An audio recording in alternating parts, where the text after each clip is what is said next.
Relax, relax te. Huwag ka matakot. Relax. Nagulat kayo, nakita nyo? Ha? Huwag ka matakot. Ano, kumalas na. Para mapaalis na. Kumalas. Biglang kumalas, ano? Tatanggalin na po natin, te. Huwag ka magalala. Tanggalin na natin. Tatanggalin na nila. Huwag ka matakot. Tanggalin na natin. Para wala Kumagalala. na. Lumabas bigla. Nagulat kayo, no? Nagtago lang. Magtago, umarap bigla eh.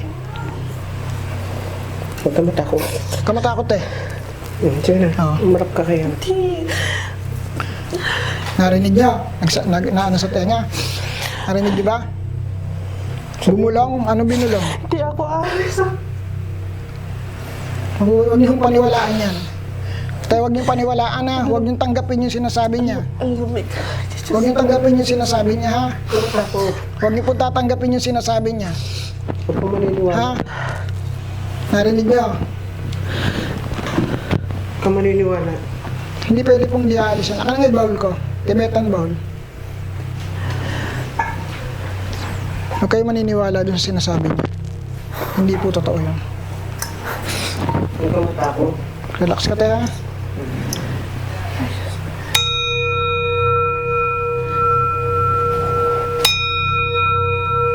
Tanggalin natin yung bakas na sa'yo.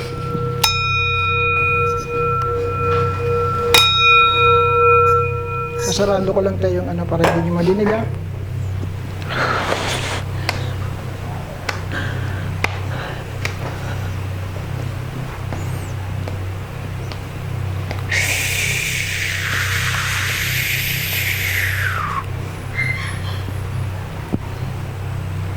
Anong pakiramdam po? Normal?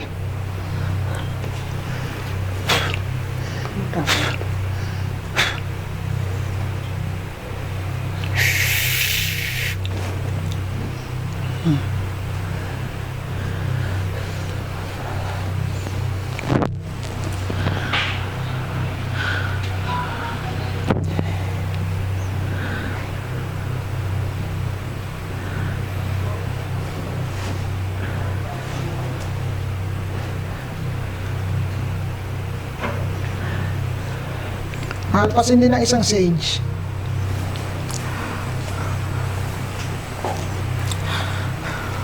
Cleanse natin si ate. Ngayon. Naririnig niyo pa? Wala na? Wala na naririnig?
Takot na, ayaw ng kumarga.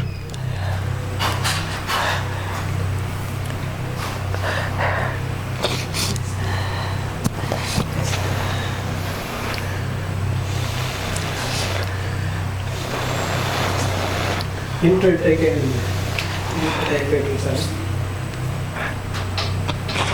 Subukan po natin. Hindi naman nakikita. Te, susundin mo lang yung lahat ng sasabihin ko, ha? Ha? Sundin mo lang yung sasabihin ko. Pikit ka.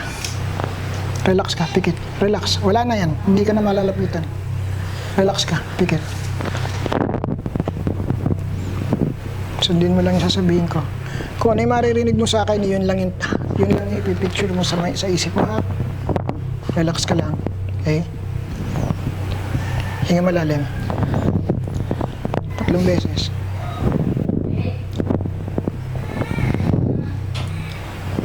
Relax. Inhale. Exhale. Inhale. Exhale. Relax. Relax. Madilim lang yung nakikita mo, te. Madilim. Okay. Mula dyan sa madilim na yan, tumingin ka sa harapan mo. Okay. May nakita ka? May liwanag kang nakikita? Meron po. Sa harapan? Yung ano po. May maliwanag sa harapan mo ngayon? Meron po. Okay. Titigan mo lang yung maliwanag sa harapan mo, te. Anong klaseng liwanag yung nakikita mo? Yung ilaw po. Yung ilaw lang. Isipin mo, laliman mo pa, te. Hinga malalim. Relax. Relax. Relax. Sa isip mo lang, kailangan makita mo to. May nakikita kang liwanag sa harapan mo. Sa isip mo, te. Sabi mo sa akin kung meron na. In 1, 2, 3, 4, 5, 6, 7, 8, 9, 10. Meron? Kahit kislap? Wala. Walang makita.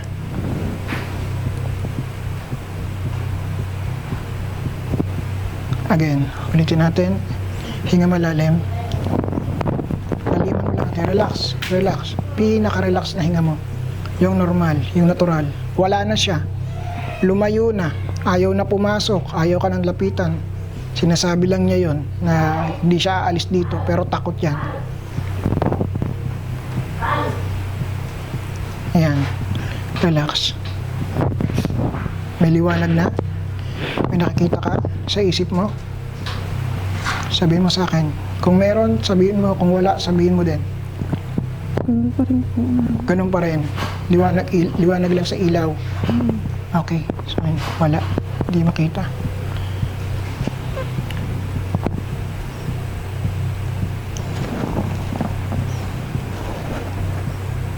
Subukan ko lang na isarado ng persahan.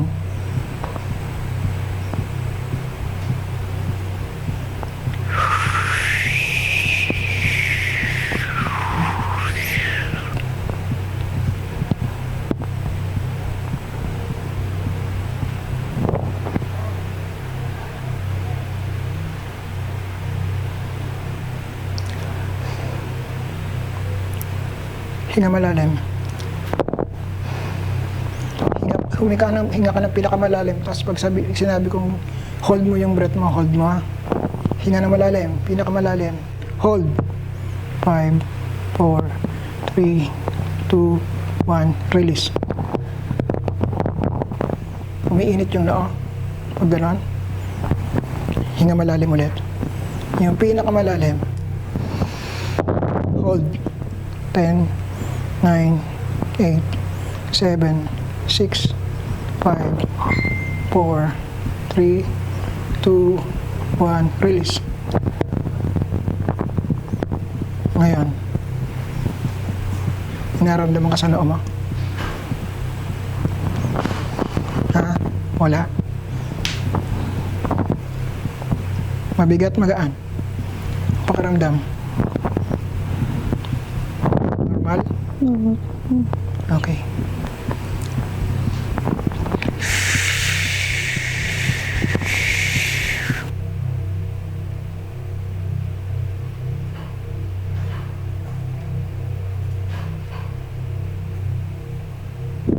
May tanong lang ako sa'yo. Nung bata ka ba, mayroon ka bang nasaksihan na aksidente?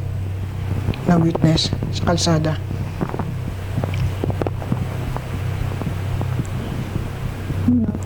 Wala? O sino sa kakilala mo, kapamilya mo, or kaano mo ang na-aksidente? Wala rin. Siya yung nahulog sa hagdan. Kasi parang may nakita lang akong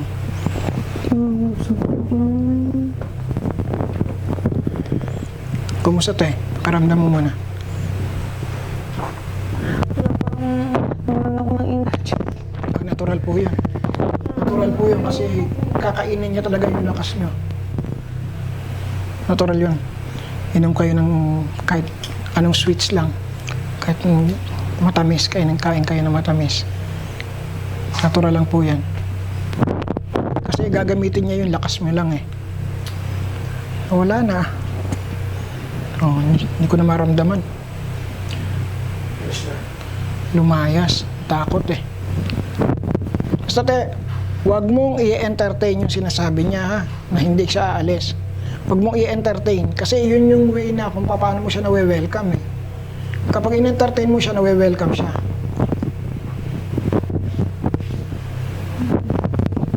Relax ka lang. Paabot nga po ng tubig ulit.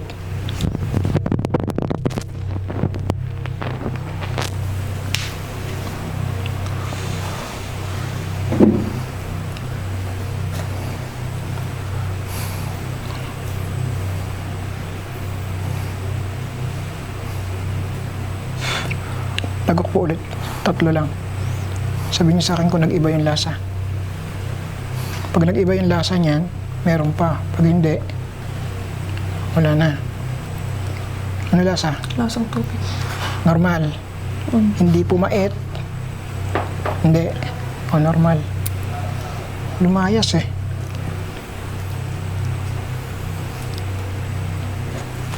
Kuya, yung sword po twist ninyo, doon nyo naman po iharap sa labas.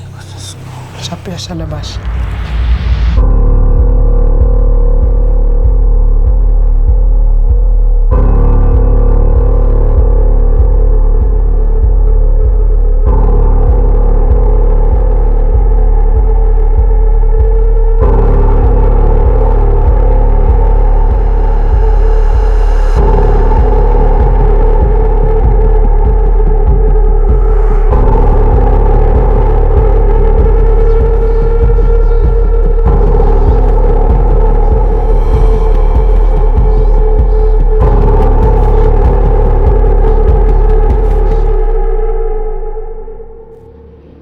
Hindi ko namamalayan. May nararamdaman talaga ako na kakaiba. Hindi ako nakakakita pero yung pakiramdam ko, meron.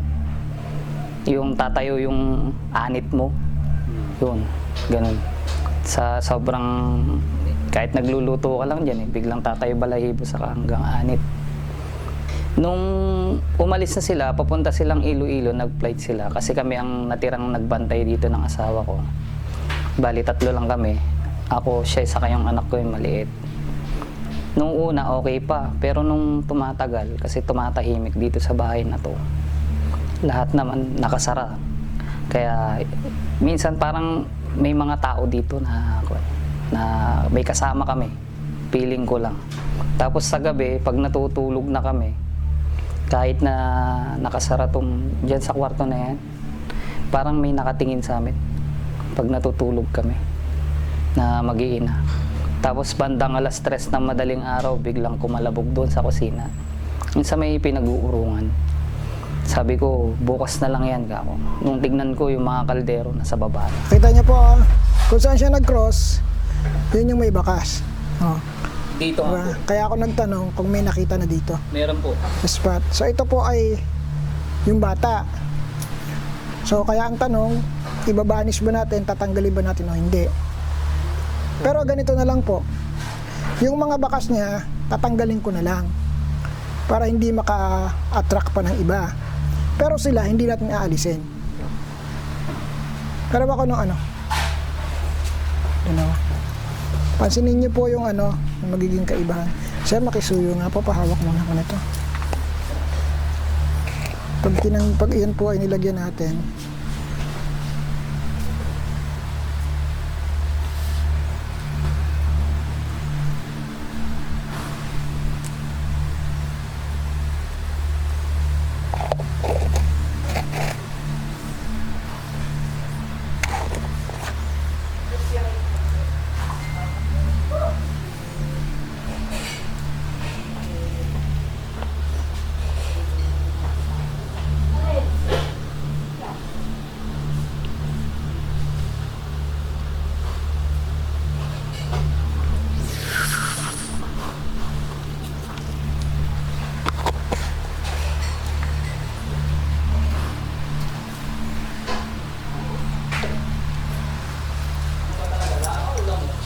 So ito po yung isang bakas, ano, patunay na meron dito kanina.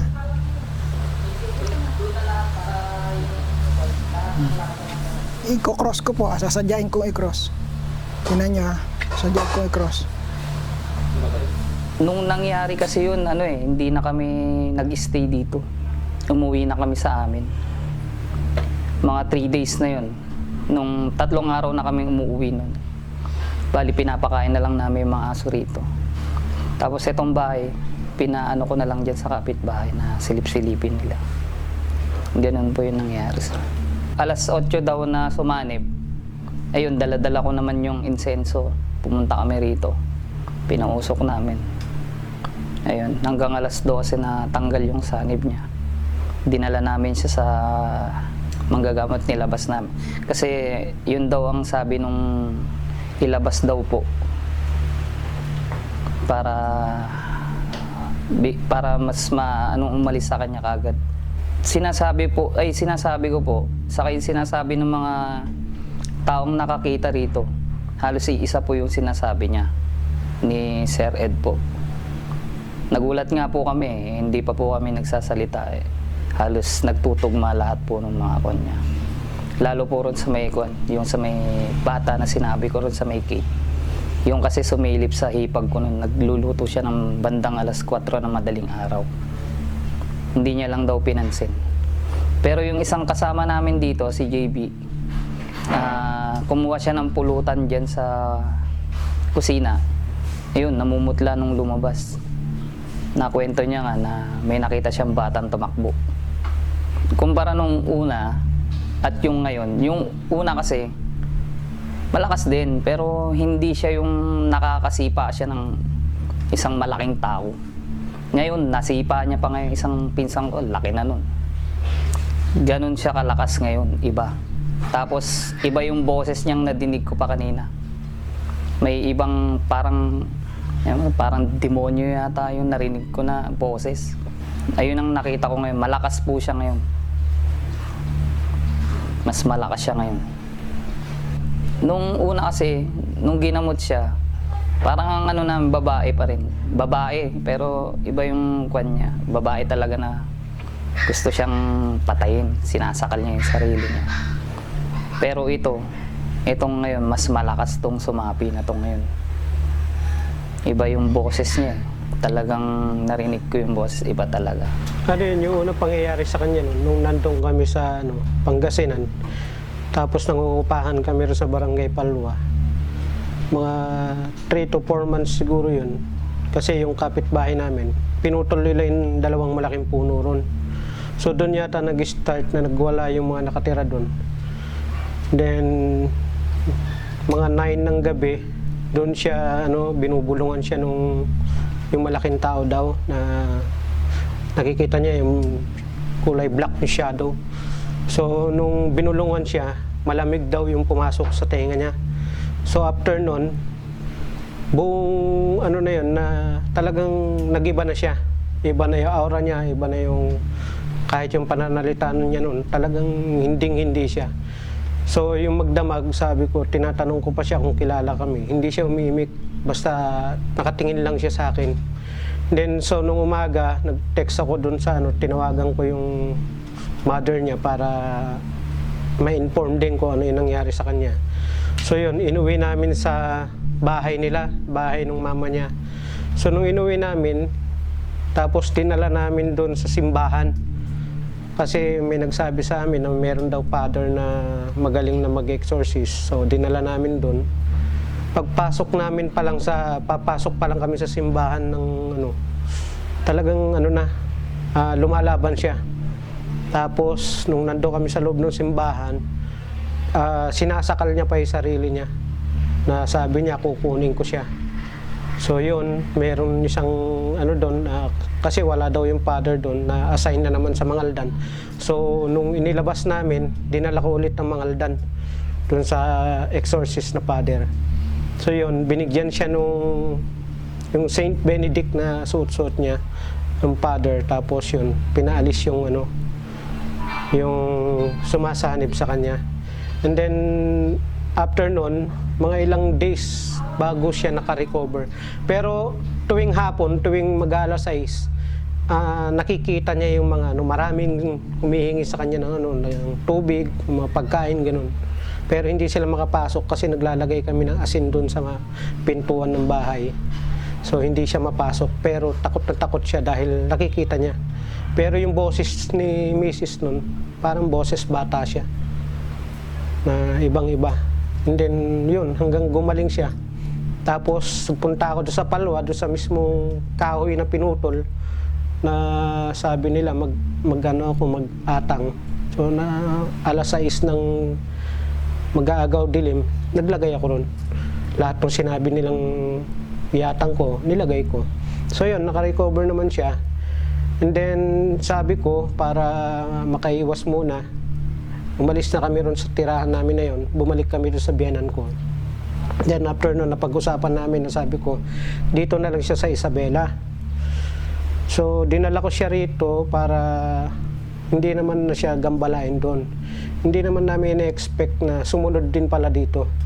So nung Friday, nung sinaniban ulit siya rito, pinasok ulit siya na talagang galit na galit yung pumasok. So second encounter namin yun na talagang gusto niyang kunin si... So yun, pinatawag ko yung mga anak ko sa tita nila para tawagan kung sino magaling na paranormal. So yun na ano nga namin si Sir Ed. So kaya humingi kami ng tulong sa kanya para mapaalis yung nagbabantay sa kanya. Talagang naman makikita nyo naman na talagang nandyan lang sa kwarto. Hindi siya iniiwan. Kaya nung sumanib siya, sabi niya, gabi-gabi niyang binabantayan yung asawa ko. Pasalamat din ako dahil hindi niya inaano yung bata. Ang gusto niya talaga sabi niya kukunin niya si Angela. So talagang nag-ano kami dalawa dyan sa kwarto nun. Kaya nung sinabi ng kapatid ko na advice ni Sir Ed daw na ilayo namin, ialis dito kasi talagang malakas siya eh. Doon sa loob ng kwarto, malakas talaga siya. Ilang kaming umahawak pero hindi namin kaya. Iba yung lakas niya. Iba yung lakas ng babae sa time na yun. Yung lakas niya talagang parang nagsanib-sanib. Kaya hindi namin kayang kahit anong hawak ko nun, ginawa ko nga, inupuan ko pa siya para, kasi naninipa talaga siya, nananakit. Tapos, nung inilabas namin dito, ilang kaming bumubuhat. Yung paa niya, nandyan pa sa pintuan na parang humahakbang. Hindi, ayaw niya lumabas. So, nung inilabas namin, sinakay ko sa van, yung panganay ko, pinag-drive ko, yun, talagang malakas siya sa loob ng van. Hindi namin mahawakan, ilan na kaming humahawak. Ginawa ko, niyakap ko na para kahit manghina ako, pero talagang hindi ko papayagan nun na makuha siya. Kasi yun talagang target niya, kunin niya. Hindi ko alam kung nakursunadahan niya o pero lagi-lagi niyang sinusundan. Kaya, tapos sinasabi niya pa na marami siyang sinasabi nung gabing yun eh. Actually, yung experience ko, kakaiba rin naman. Siyempre, iba talaga pagka may kasama kang magaling na paranormal. Kasi kung kami lang, hindi namin kayang paalisin yun. Wala kaming kaalaman. Kaya papasalamat ako dahil kayang paalisin ni Sir Ed yung mga ganung mga bagay na hindi namin kaya. Kasi siya lang din naman talagang nakakaalam, nakakakita kung paano paalisin, paano ang gawin para matahimik yung mga yun. Tsaka para mawala na rin yung takot ng mga nandito sa bahay. Kasi actually takot na silang matulog dyan sa mga kwarto eh. Kasi nasabihan din yung kapatid ko na pagdating ng alas 3 ng madaling araw, pupuntahan niya daw at sasakalin. Kaya takot na silang matulog na mag-isa na lang. Dati-dati tutulog silang mag-isa sa kwarto, ngayon wala na. Sama-sama silang matulog. Kaya butit nandyan si Sir Ed na naayos niya lahat. Sana nga, hopefully, na talagang hindi na bumalik yung nagbabantay na yun. So, bali po ang case natin ngayon ay ito po ay isang case ng isang tao na nagkaroon ng possession dahil na rin sa pagbubukas ng kanyang sixth sense.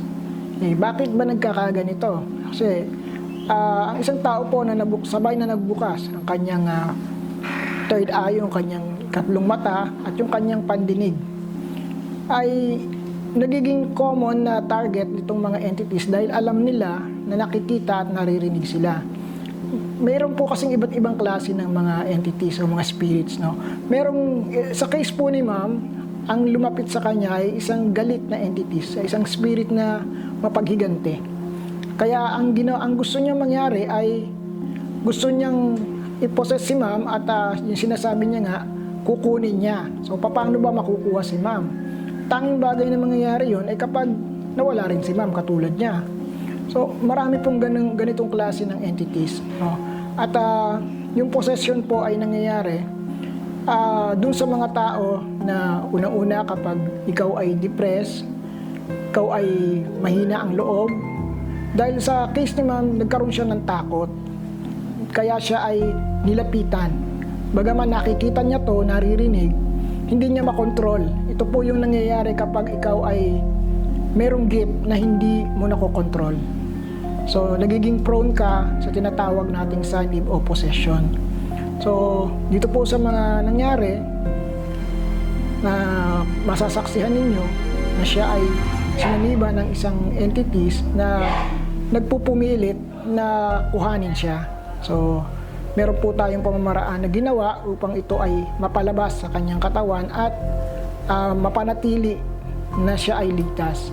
So, para naman po dun sa mga tao na nagnanais na magbukas yung kanilang third eye o magkaroon sila ng sixth sense o yung tinatawag nating psychic gift, sana po ang masasabi ko lang, isipin niyo pong mabuti at ihanda niyo po yung sarili ninyo kasi mas marami pa pong posibleng mangyari. Hindi lang po ganito.